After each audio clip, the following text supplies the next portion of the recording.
নমস্কার বন্ধুরা, রুমার হেসেলে সবাইকে স্বাগত। আমার আজকের রেসিপি সম্পূর্ণ নিরামিষ ছোলার ডালের বড়ার মালাইকারি। মালাইকারি তো আপনারা অনেক ধরনের খেয়েছেন। আশা করছি ছোলার ডালের বড়ার মালাইকারি আগে কোনোদিনও খাননি। রেসিপিটা ভালো লাগলে সবার সঙ্গে একটু শেয়ারও করে নেবেন। ছোলার ডালের বড়ার মালাইকারি বানানোর জন্য 1 কাপ ছোলার ডাল ভালো করে ধুয়ে নিয়ে আমি সারা রাত জল দিয়ে ভিজিয়ে রেখে দিয়েছিলাম। এবার এই ডালটাকে আরও একবার ভালো করে ধুয়ে নিয়ে জল ঝরিয়ে নিয়ে মিক্সিং জারের মধ্যে নিয়ে নিচ্ছি। জল ছাড়াই কিন্তু এটার পেস্ট তৈরি করে নেব। আর এই ভিজিয়ে রাখা ডালের মধ্যে দিয়ে দিচ্ছি স্বাদ মতো নুন, দিয়ে দিলাম 2টি কাঁচা লঙ্কা, চিনি দিয়ে দিলাম 1/4 টিস্পুন। এবার সব কিছু একসাথে বেটে নেব। ডালটা আমার ভালো করে বেটে নেওয়া হয়ে গেছে, ঢেলে নিচ্ছি একটা বাটির মধ্যে। আর এই ডালটা আমি একদম স্মুথ পেস্ট তৈরি করিনি, একটু দানা দানা আছে। এবারে বেটে নেওয়া ডালের মধ্যে দিয়ে দিচ্ছি 1/4 টিস্পুন হলুদ গুঁড়ো আর কাশ্মীরি লাল লঙ্কা গুঁড়ো দিয়ে দিলাম 1/4 টিস্পুন। এবার এই সব কিছু দিয়ে ডালটাকে খুব ভালো করে ফেটিয়ে নেব। আপনাদের বাড়িতে ছোলার ডাল দিয়ে কী রেসিপি বানিয়ে থাকেন কমেন্ট করে জানাতে পারেন। মিনিট 3-4 সময় ধরে ডালটাকে আমি খুব ভালো করে ফেটিয়ে নিয়েছি। আর দেখুন ডালটা কিন্তু বেশ ফুলে উঠেছে। এরপরে একটা মশলার পেস্ট আমি তৈরি করে নেব।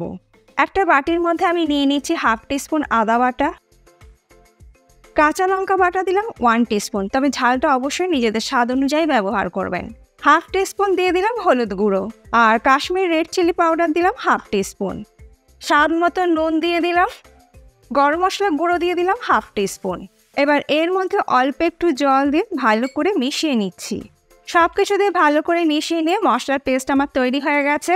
অপর দিকে রান্নাটা করার জন্য কড়াইতে দিয়ে দেবো 3 টেবিল স্পুন সর্ষের তেল। তেল গরম হয়ে গেলে ফোড়নে দিয়ে দেবো একটি তেজপাতা আর দেবো একটা বড় টুকরো দারচিনি, সেটাকে আমি ভেঙে টুকরো করে দিয়ে দিচ্ছি। ছোট এলাচ ফাটিয়ে দিয়ে দিলাম 2টো আর লবঙ্গ দিয়ে দিলাম 3-4টে আর দেবো 1/2 টিস্পুন গোটা জিরে।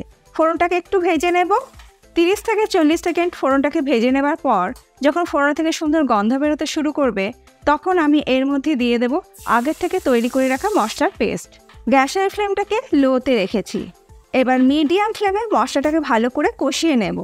মিনিট 2-3 মশলাটা ভালো মতন কষিয়ে নেবার পর এর মধ্যে দিয়ে দেব একটি চৌকো টুকরো করে কেটে নেওয়া টমেটো। টমেটোটাকে দিয়ে 1 মিনিট কষিয়ে নেবার পর এর মধ্যে দিয়ে দেব নারকেলের দুধ। একটি মিডিয়াম সাইজের নারকেলকে কুড়িয়ে নিয়ে গরম জলে ভিজিয়ে রেখে মিক্সিতে পেস্ট করে দুধটাকে বের করে নিয়েছি। আপনাদের ইচ্ছে হলে বাজারে কেনা নারকেলের দুধও অবশ্যই ব্যবহার করতে পারেন। সব কিছু ভালো করে মিশিয়ে নিয়ে গ্রেভিটাকে একটু ফুটিয়ে নেব। মিডিয়াম ফ্লেমে মিনিট 2-3 সময় ধরে গ্রেভিটাকে ফুটিয়ে নেবার পর গ্যাসের ফ্লেমটাকে আমি একদম লোতে করে দিয়েছি। এবার লো ফ্লেমে যে ডাল বাটার মিশ্রণটা আমি তৈরি করে রেখেছিলাম সেই মিশ্রণটার থেকে অল্প অল্প নিয়ে বলের মতন শেপ দিয়ে গ্রেভির মধ্যে দিয়ে দেব।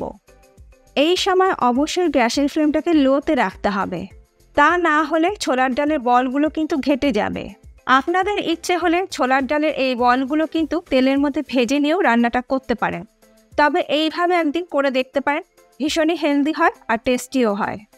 সমস্ত মিশ্রণটার থেকে বলের শেপ দিয়ে নেওয়া হয়ে যাবার পর লো ফ্লেমে ঢাকা দিয়ে এটাকে রান্না করে নেব।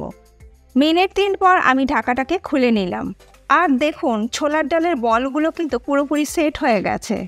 ডাল ভেজে বড়া তো রান্না করে ঝোল করেই থাকেন, একবার এই পদ্ধতিতেও করে দেখবেন। এতে তেল খরচা যেরকম কম হয়, খেতেও কিন্তু ভীষণই ভালো হয়। আরও মিনিট 3 ফুটিয়ে নেবার পর এর মধ্যে দিয়ে দিচ্ছি 3টে চেরা কাঁচা লঙ্কা। এটা কিন্তু ঝাল হবে না, খুব সুন্দর একটা গন্ধ হবে। আর দিয়ে দিচ্ছি 1 টিস্পুন চিনি, যেহেতু নিরামিষ রান্না চিনি দিলে কিন্তু স্বাদটা ভীষণই ভালো হবে। আর সব শেষে দিয়ে দিচ্ছি 1 টিস্পুন ঘি। ভালো করে মিশিয়ে নিয়ে ঢাকা দিয়ে গ্যাসের ফ্লেমটাকে বন্ধ করে 2 মিনিট আমি স্ট্যান্ডিং টাইমে রেখে দেবো। তারপর এটাকে আমি সার্ভ করব। গরম গরম সাদা ভাত, পোলাও, লুচি, পরোটা সব কিছুর সাথেই কিন্তু দারুণ লাগে। তাই যে কোনো নিরামিষ দিনে কিন্তু এটা আপনারা বানিয়ে নিতে পারেন।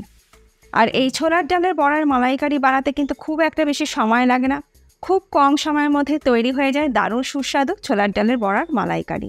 আর যেহেতু আমি বড়াগুলো না ভেজে তৈরি করেছি তাই এটা কিন্তু ভীষণ হেলদিও। আজকে আমার এই ছোলার ডালের বড়ার মালাইকারি রেসিপি আপনাদের কেমন লাগলো কমেন্ট করে জানাতে ভুলবেন না। ভালো লাগলে সবার সঙ্গে একটু শেয়ারও করে নেবেন। আর কদিন আগে আমি আপনাদের সঙ্গে সম্পূর্ণ নিরামিষ জল বড়ার রেসিপিও শেয়ার করেছিলাম। পাশেই আছে, যারা দেখেননি একবার দেখে নিতে পারেন। ওটা ভীষণই হেলদি আর ভীষণই টেস্টি। আজ তাহলে এই পর্যন্ত, আবার দেখা হবে নতুন কোনো ভিডিওর সাথে। ভালো থাকবেন, সুস্থ থাকবেন, ধন্যবাদ।